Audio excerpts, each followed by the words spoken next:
मैंने श्रीमद् भगवद गीता तब तक नहीं पढ़ी थी जब तक मुझे ये ज्ञान नहीं हुआ कि हम सब आत्माएं हैं और ये जिंदगी हम आत्माओं के लिए एक इम्तिहान है अपने अंदर से अपने सबसे अच्छे रूप को बाहर निकालने का। और भगवद गीता इस इम्तिहान को पास करने की एक अहम किताब। भगवद गीता के 18 अध्याय हैं और ये संस्कृत में परमात्मा द्वारा दी गई थी। समय के साथ संस्कृत भाषा रोजमर्रा की जिंदगी से निकल गई और ये ज्ञान मनुष्य से दूर हो गया। समय समय पर भगवद गीता के साधारण अक्षरों में अनुवाद किया गया। इसी कोशिश को आगे बढ़ाते हुए आने वाले 9 मिनटों में भगवद गीता के कुछ अहम हिस्सों को अपने गुरु के आशीर्वाद से एक आसान रूप में मैं अपने 7 बिलियन भाई बहनों के चरणों में समर्पित कर रहा हूं।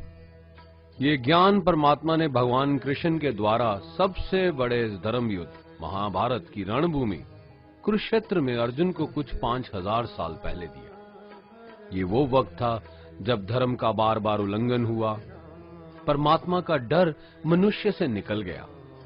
लालच की होड़ में भाई ने भाई को मारने की कोशिश की और यही नहीं, एक ब्याहता औरत को भरी सभा में अपने बड़ों के सामने अपमानित किया गया। इससे पहले कि मनुष्य जाति धर्म युग से निकलकर पूर्ण रूप से कलयुग में जाती, युद्ध की रणभूमि में युद्ध से कुछ पहले परमात्मा ने गीता भगवान कृष्ण के द्वारा मनुष्य जाति के कल्याण के लिए दी। ऐसे ही जैसे कभी तुरा मोसेस को, गॉस्पेल जीसस को और कुरान प्रॉफिट मोहम्मद को दी। गीता, बाइबल, कुरान, तुरा, गुरु ग्रंथ साहिब परमात्मा द्वारा दी गई किताबें हैं जो किसी एक धर्म के लिए नहीं बल्कि पूरी मनुष्य जाति के लिए है, पूरी इंसानियत के लिए है, सब आत्माओं के लिए है।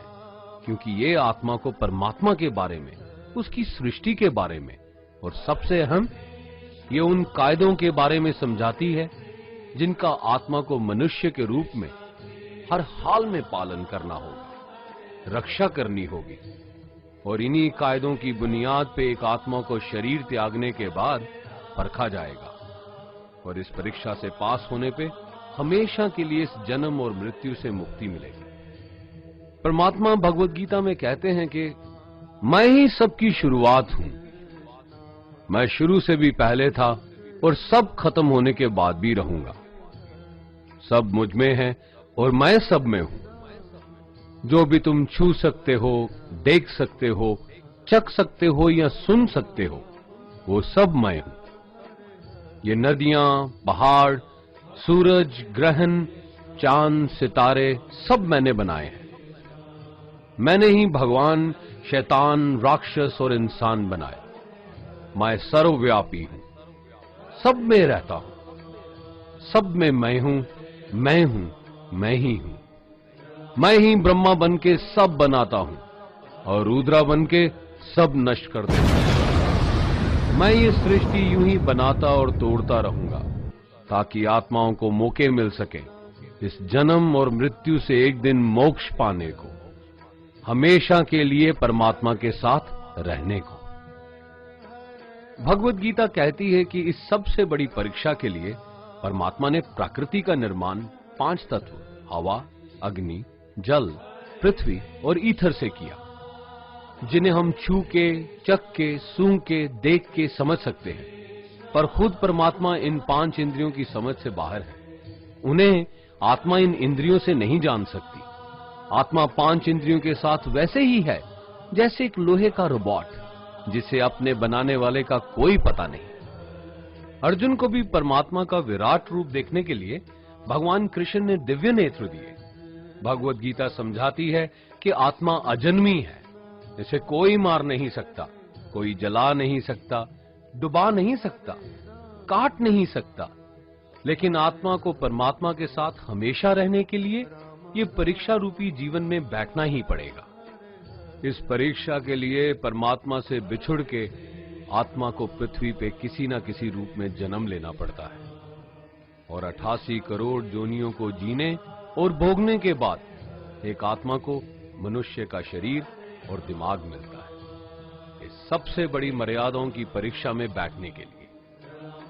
हर मनुष्य को इस पूरी परीक्षा के दौरान तरह तरह की अच्छी और बुरी भावनाओं के चक्रव्यूह में अपने ही भाई बहन या मित्रों के साथ डाला जाता है, जिसमें हर आत्मा को अपने अंदर के तामसिक और राजसिक अवगुणों से निकल के सात्विक जीवन में प्रवेश करने के मौके मिलते हैं। हमारे तामसिक गुण वो हैं जो हमारे अंदर हीन भावना पैदा करके हमें खुद को उदास और नुकसान पहुंचाते हैं, और हमारे राजसिक गुण हमें ईर्ष्यालु और लोभी बना के दूसरों के प्रति नुकसान पहुंचा सकते हैं। इस परीक्षा के दौरान हर आत्मा को तामसिक और राजसिक गुणों को खत्म करके अपने सात्विक गुणों से परिचित होना पड़ेगा। सात्विक गुण वो हैं जो आत्मा को अपने आसपास की हर चीज से जोड़े और उन्हें प्यार करना सिखाते हैं। परीक्षा के दौरान हर आत्मा को जीवन के चारों स्तंभ धर्म, अर्थ, काम और मोक्ष का ज्ञान पाके ही मुक्ति मिलती है। यही वो द्वार है जिन्हें समझ के ही आत्मा परमात्मा को समझ सकती है। पहला द्वार धर्म का है और शेर इसका प्रतीक है। धर्म वही है जो गीता में लिखा हुआ है, वेदों में लिखा हुआ है, गुरु ग्रंथ साहिब, बाइबल या कुरान में लिखा है। धर्म वही है जो धारण किया हुआ है, जिसे आपका दिल मानता है, जैसे झूठ नहीं बोलना, चोरी नहीं करना, भगवान का निरादर नहीं करना, दूसरों को नुकसान नहीं देना, यही सब धर्म है।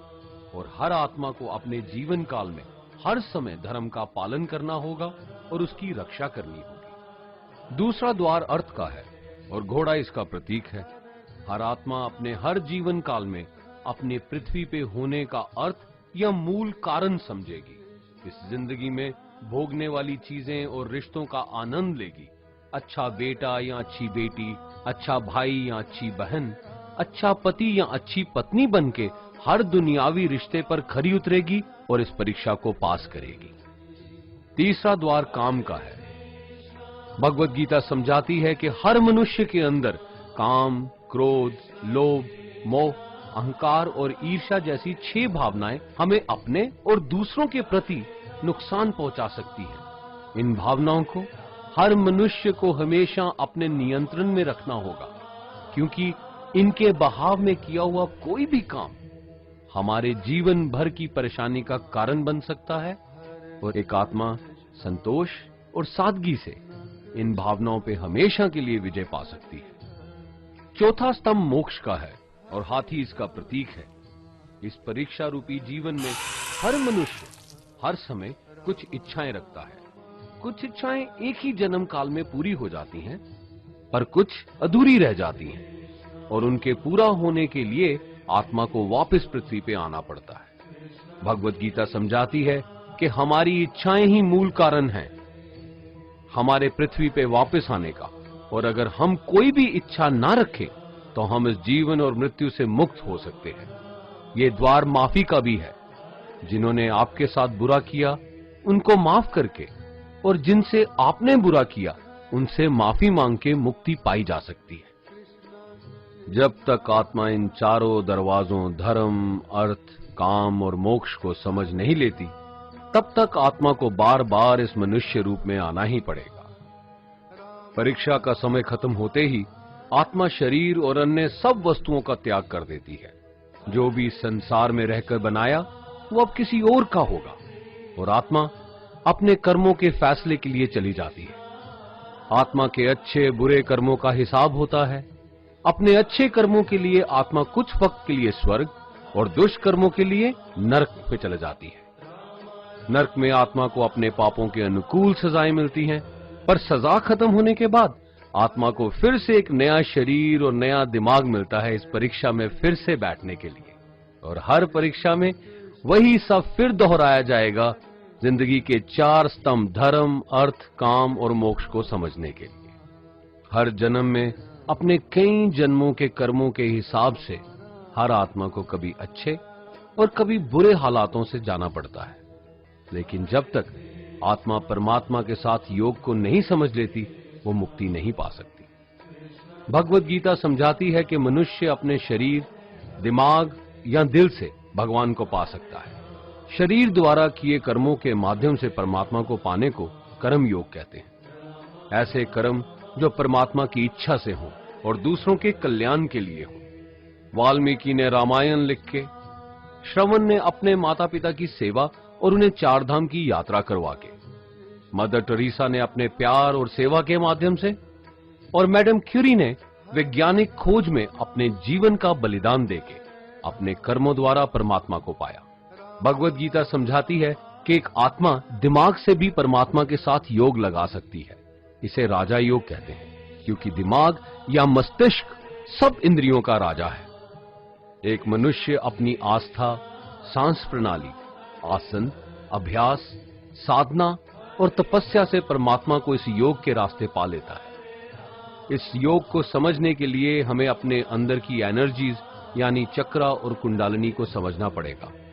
आत्मा मस्तिष्क से मेडिटेशन या ध्यान लगा के परमात्मा के साथ योग लगा सकती है। शंकराचार्य, स्वामी परमहंस, स्वामी विवेकानंद और उनके जैसे कई योगी इस योग के रास्ते परमात्मा के साथ संधि लगा पाए। परमात्मा भगवत गीता में कहते हैं कि अगर किसी आत्मा को धर्म ना भी समझ आए, योग ना भी समझ आए, पर अगर वो मेरी शरण में आ जाए तो मैं उसके सारे पाप माफ कर देता हूं। परमात्मा को ऐसी दिल की गहराइयों से पुकार के पाने को भक्ति योग कहते हैं। चैतन्य महाप्रभु, मीराबाई और भगवान हनुमान इस योग के सबसे बड़े उदाहरण हैं। लेकिन कभी आत्मा अपने होने का मूल कारण भूल के धर्म का उल्लंघन करे या पाप के रास्ते पे निकल जाए तो उसे ठीक करने के लिए परमात्मा खुद किसी रूप में पृथ्वी पे जन्म लेते हैं। आइए श्री भगवत गीता, गुरु ग्रंथ साहिब, तुरा, बाइबल, कुरान या ऐसी किसी भी दीनी किताब को पूरा पढ़ के इस जिंदगी के असली मायने समझें और परमात्मा के साथ योग लगाएं। अगर आपने इसे पसंद किया तो इसे औरों को बांटिए, ताकि सब आत्माएं अपने यहां होने का मूल रूप समझ सकें और इस जन्म और मृत्यु से मुक्ति पाके हमेशा परमात्मा के साथ रह सकें। धन्यवाद।